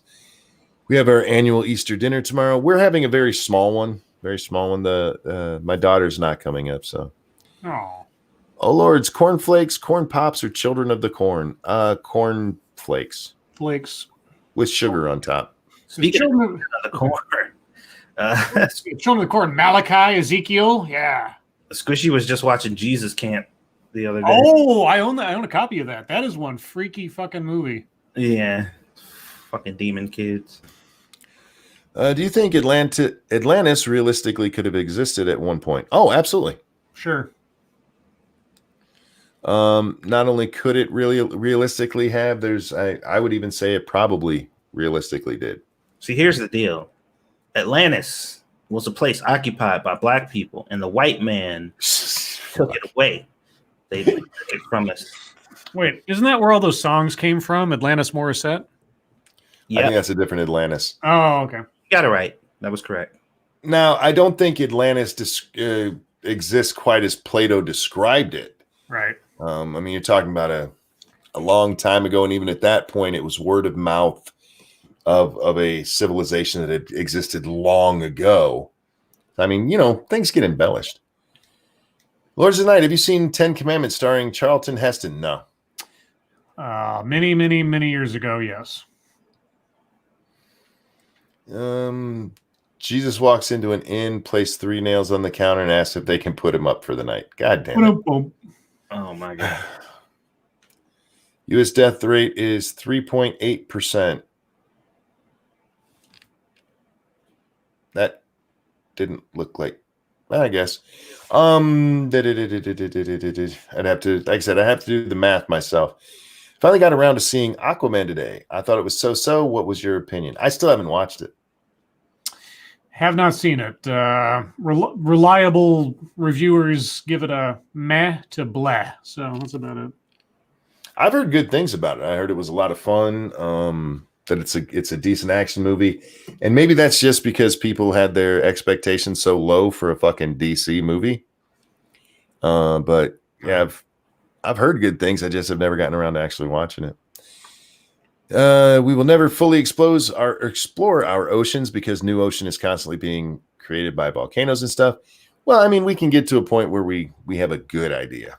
Yeah, we can have an idea of the topography at least, more or less. Lords of the Night, is it okay to ask you to shill the 2 new videos I posted on my very tiny channel today? No, Nope. Mash, throw them into the chat, sweetie. not at all. We don't shill things here. What? That's actually an insult. How dare you? And thank you for asking and not just throwing it up there. We're happy to help out, but guys, don't just throw shit out. How's Grand Monkey's birthday? I didn't get to see her. Oh. I sent her a Snapchat, and I hope it went well. The birthday party that we had here a few days prior was good. Which is better, cornflakes or Raisin Bran? Ooh, Raisin Bran Crunch. Yeah. I mean, if I had to choose between the two, I guess Raisin Bran. There's a little bit more flavor to it. Cornflakes by themselves are a bit plain. I would go with cornflakes because I don't like raisins in my cereal. Yeah. You can take the raisins out. It ain't that many. Well, then it's cornflakes. No, Oh, bran flakes. Oh, yes, bran flakes. That's totally different. Okay, so it tastes like cornflakes, but makes you poop better. They do not taste at all similar. Tastes just like it. How dare you? No, they do not. Monkey can't taste things. Clearly. How dare you? Well, I'm the only one that's not 90 on the show today. Scribe it.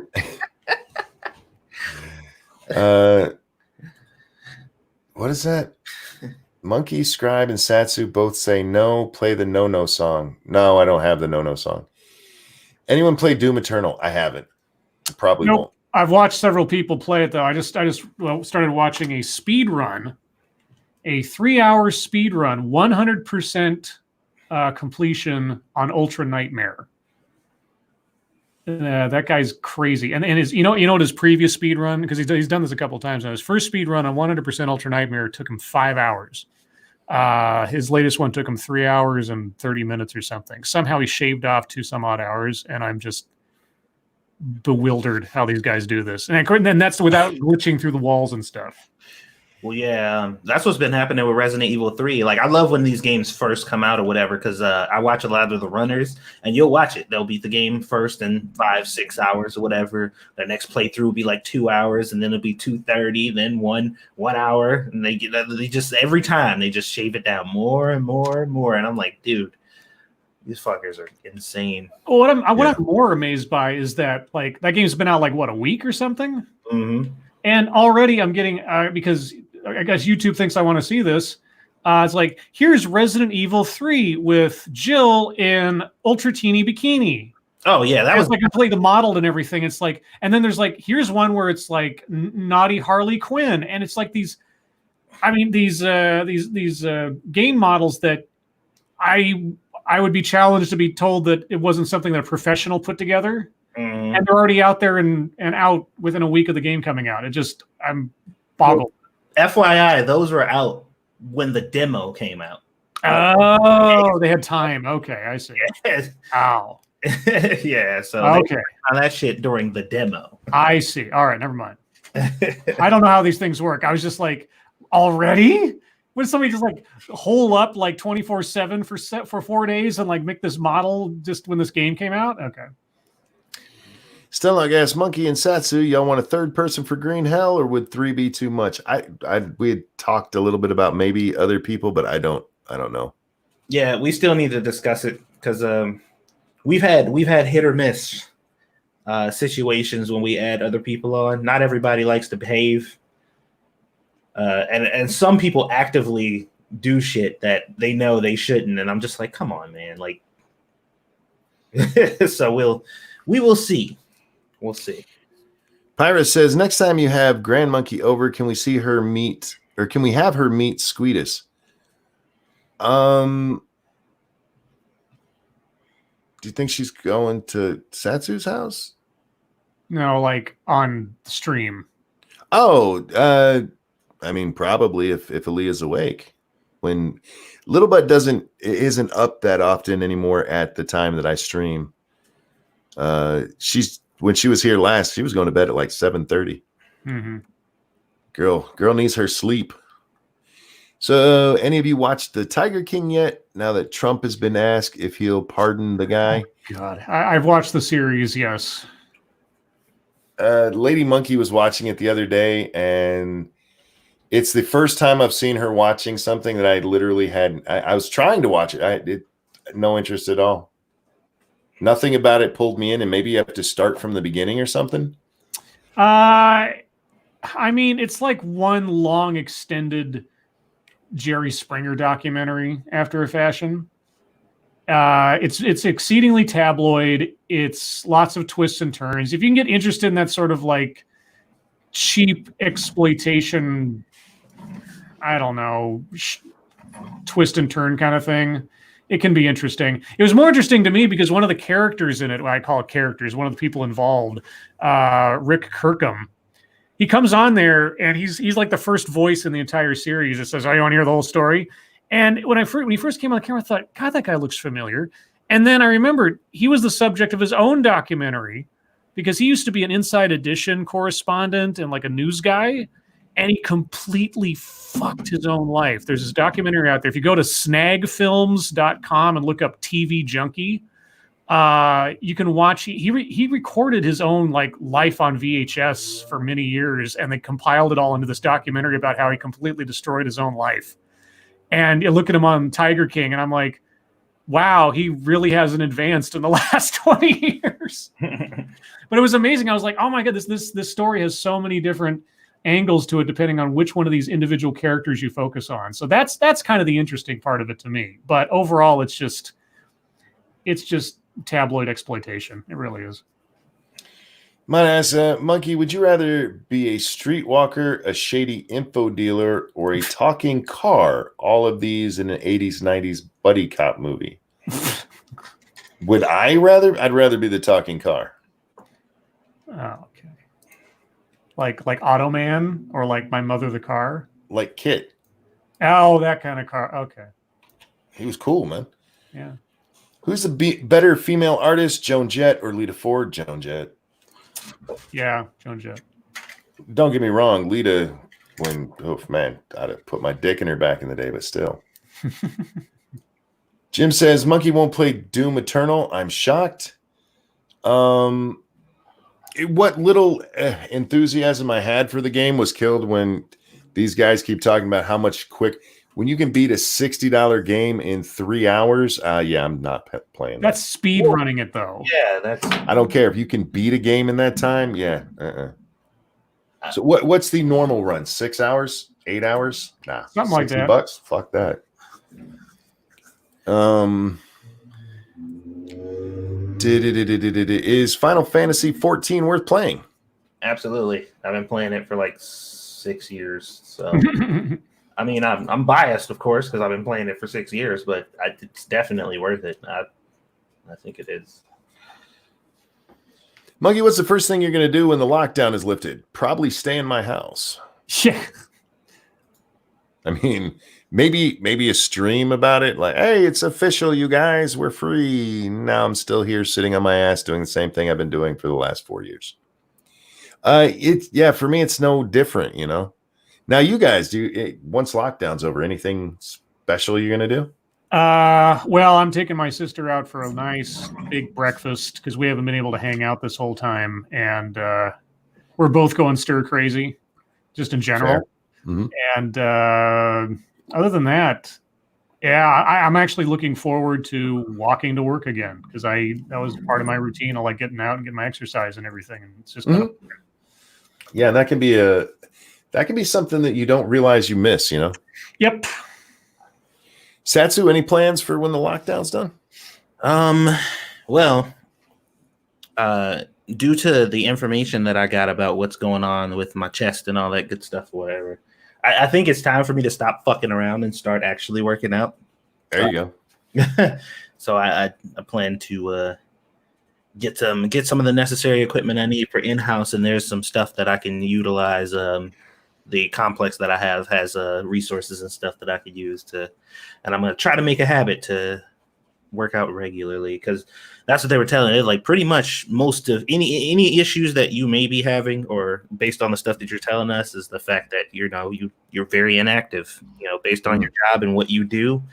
You need to like be active. I'm like, oh, okay. So that's what I'm going to do.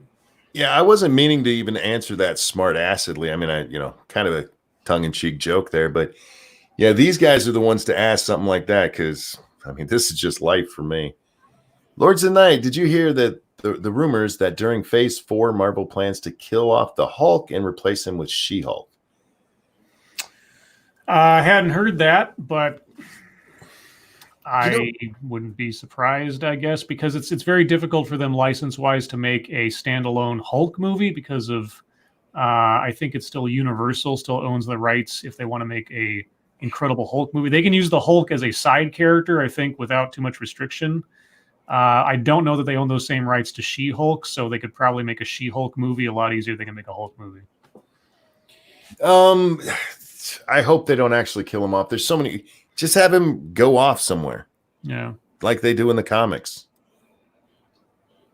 He disappears all the fucking time, or at least he used to.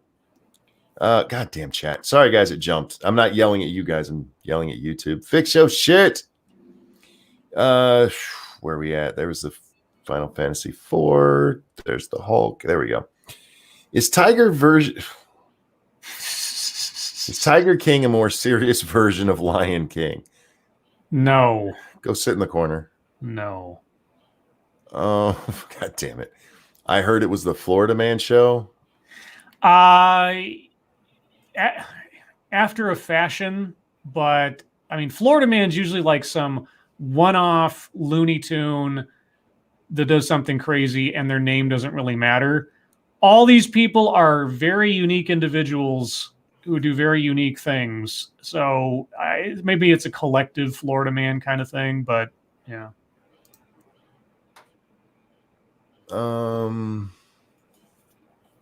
What's going on with the chat here about this? What? Keeperdam, you don't have to, or you can have them sing Saturday. There's no need to feel like you have to have them do an earlier day. It's up to you. Keeperdam, Saturday. Remind me. I will sing to you. Oh my God. What's up? I just saw a meme that somebody posted on Twitter that says, you can always be mean to white people. It's never racist. Oh, for fuck's sake. Satsu, we made your bacon wrapped meatloaf last night, and it was delicious. Ooh, we got some pictures. That was Tazzy. 6 to 8 hours is standard for video games, to be honest. Not the ones I play. Mata. I'm sorry. No, go ahead. I'm reading ahead. He says, oh, Lord, is Green Hill an extreme homeless simulator? Yes. Basically, yeah. How cool would that be, an actual homeless simulator where it was a crafting game? Right. That would be fun. Well, I mean, pretty much all these are homeless games. It's exploiting homeless people and their tragedy. By the way, Extreme Homeless Simulator. By the way, I kicked one on the way in here because he asked me for money. But don't you dare video game. Data says the end of every Hulk TV show was him walking off. Indeed. Do do do do. But see, they did a bad thing with Endgame and Infinity War, where they unified him and made him smart. Yeah, way too early in his evolution. So yeah. I think they're making a homeless simulator, weren't they? Yeah, there was one that was being made for that was on Steam. But thoughts on the PS5 controller? I haven't seen it. That bitch is sexy. I like it. Is it what's different about it in the PS4? Well, that's kind of hard to explain. It's basically structured the same way, but it seems to have because it's, I guess it looks like an Xbox controller. It doesn't really look like an Xbox controller. Looks like an Xbox controller. Well, people keep saying that, but I'm like, the analog stick is not in the same place. There's a big fucking gigantic sensor in the middle of it that is not on an Xbox controller. So I'm just like, I don't see the sensor and the analog stick placement. But that is your Xbox hatred coming out. No, that looks like a goddamn Xbox controller. So Monkey's blind too. All right. Well, you're just full of disabilities. somebody put those side by side and tag Satsu in it so he can see. Oh, people aren't talking to us anymore. No, Most we're not $60 games are about 30 hours of play, and I put hundreds of hours into FTP. Yeah. It depends on the game. Yeah, I will wait. I mean, the only AAA I've ever bought opening day was Fallout 76. That went. Yeah, if a game is good, I can wait until it's good and on sale. Subpar says that looks like an Xbox controller. Thank you. No, we bought several of them on opening day and had them ready to go. Didn't we do that with Far Cry 5? Yeah. And I'm not disappointed in that at all. And that was quite a few hours spent in that both times we played it. Yeah, you tell me it's a 6-7 hour game, like I'm gonna pass. No, Monkey, but all joking aside though, the general criticism, or what I've been hearing for people who are generally neutral when it comes to Xbox and PlayStation, is that Xbox controllers have always had a better grip to them. Mm-hmm. So I think that was the design they went for. They kind of mimicked that grip design, so that way you can still have the PlayStation controller, but with that superior grip. So, I mean, probably why it looks like an Xbox controller a little bit. I don't like the Xbox controller, to be honest with you. I like the grip that's on the PlayStation. And that's why my first reaction was, what the fuck did they do to the controller? There's a line. Oh, go ahead. I'm sorry, bud. Well, I was saying I still like that controller, though, because the analog stick is where it should be. Oh, I see what you mean there. Yeah, because the Xbox One has the pad there instead of the stick. If there's a Lion King and a Tiger King, when will there be a Bear King? Oh, we already had Grizzly Man. Grizzly Man. Scribe, tell us how you really feel about Hellraiser being rebooted. Oh God, I mean, come up with. I mean, like with so many other things, just come up with something new. You know, leave Nightmare on Elm Street alone. Leave Friday the 13th alone. They're already going to do another Texas Chainsaw reboot or sequel or whatever the hell. Hellraiser. If it's not got Clive Barker involved in some way, if it doesn't have Bradley, what's his name, playing Pinhead, it's not Hellraiser, and he's not going to do it anymore. He already like gave up on playing that character anymore. Let it lie. Come up with something different. If you have to, and I say the same thing for this as I said for the Disney movies. Take like the original 3 films. I mean, really the only 2, Hellraiser and Hellbound, are probably the only ones really worth watching, but I like 3 okay. Take the original 3 films, remaster them, and release them in theaters again. There's nothing wrong with them. They are cheese or good horror, depending on which one you're talking about. And the fans will flock. You'll make a ton of money that you didn't have to spend zillions of dollars to do a reboot. But come up with something new. There has got to be a new idea or something that hasn't yet been leveraged into a horror film. Do something different. Do something people don't know what to expect. They don't have something to compare it up against and be complaining about that it wasn't as good as this, that, or the other. Seriously. But now it's like, okay, well, we own Hellraiser. We paid some money for it. It's a cheap franchise. The last 7 movies have been like bargain basement direct to video stuff. We'll reboot it, like make it all fancy and stuff. Like, no. Unless you're doing it like low budget. If you're doing a low budget and low scope, maybe, because they don't do those anymore. They make these huge like marquee sort of horror movie things, and really the best ones are the ones that are quiet, that are personal, that are sort of focused. They're not going to do that with this. It's going to suck. Pat says the PlayStation is too small. I would love to see the size of your hands, man. I can palm a basketball and I can hold these with no problem. And somebody said the N64 controller was the best controller ever. It was a Rodline. It says fact. That is a fact. It is. Now people may disagree, but for me, it's a fact. It was an ugly ass controller. You never even used the one part of it, but it was the most comfortable controller I've ever used. Yeah, everything just seemed to be where it should be. What were you saying there, Satsu? I'm sorry. No, I said, yeah, that controller was pretty awesome. And it was weird because it made no sense. Mm-hmm. But yeah, the way it just fit, yeah. It's the only controller I ever used where you don't get controller hand after the first time you played it. But anytime, Dreamcast controller still best. Well, it's done like only like 4 of you ever used it, so. Hey, I had a Dreamcast. There's number 2. Dude, the first game that I got on Dreamcast, like when we first got our system, was House of the Dead with, Oh, with the actual guns. nice. Oh, Dude, nice. that was the greatest time. Dude, we had so much fun because you play that at the arcade or whatever. I realized there is so much more to these games than we ever knew. Mm-hmm. Fuck. With that, guys, it's the end of the show. Don't forget to come watch me and Satsu over on 2 Cents Plus right after this, playing some Green Hell. Scribbles, did you definitely have something going on tomorrow?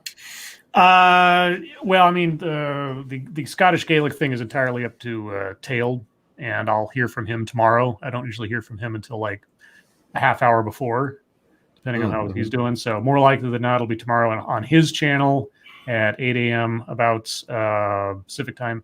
I may do a TED Excellence. I may take the day off. We'll see. I'll put a notice one way or the other tomorrow morning to let people know in case they're expecting one. And yeah. All right. So keep an eye out for that. Come watch me and Satsu right after this. The link was just thrown in chat by Nuts. Thank you so much. Guys, thank you for coming and hanging out with us. Thank you for the donations. You guys are amazing. I love you. Scribbles, Satsu, a pleasure as always. Everybody, have a happy Easter. We'll see you next time. Bye, guys.